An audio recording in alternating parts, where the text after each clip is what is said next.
طالبانو د مقاومت جبهې د اتو جنګیالۍ د وژلو ادعا کړې ده.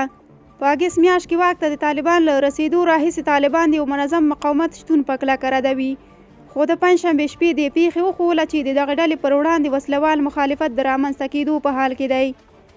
د ملي مقاومت جبهې یا NRF جنګیالیو چې مشرتوب د پخواني جهادي قومندان احمد شاه مسعود زوی احمد مسعود کوي، په بلخ ولایت کې د طالبانو پر ضد جګړه کړې ده.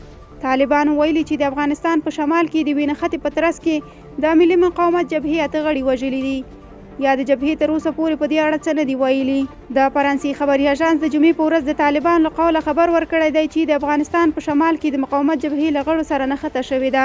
د بلخ ولایت د طالبانو د پولیسو ویا نصب وزیري په یو غږیز پیغام کې خبریالانو ته ویلي دي چې د مقاومت جبهې اته جنګیالي له طالبان سره په مخامخ جګړه کې وژل شوي دي. وزیري ویلي چې طالبانو د مقاومت جبهې د جنګیالیو تجهیزات او ماشیندار هم نیولي دي. د فرانسې خبري اژانس طالبانو د دغې مخالفې ډلې له ویان څخه په دې تړاو د تبصرې غوښتنه کړې ده، خو تر دې دمه د ریپورټ تر نشریدو یې کوم ځواب نه دی ترلاسه کړی. د دې نښتې خبر په داسې حال کې ورکول کیږي چې کابو 2 اونۍ تر مخه د طالبانو د بهرنۍ چارو سرپرست وزیر عامر خان متقي په تهران کې له احمد مسعود سره لیدلي ول.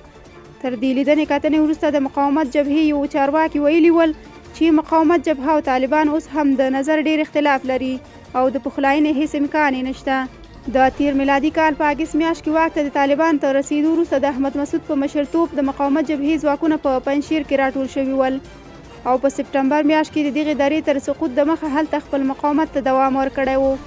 هغه مهال طالبانو د پنجشیر د نیولو لپاره سخت بریدونه پیل کړي ول او له سیمې څخه د سختې جګړې ریپورټونه ورکړل شوي ول.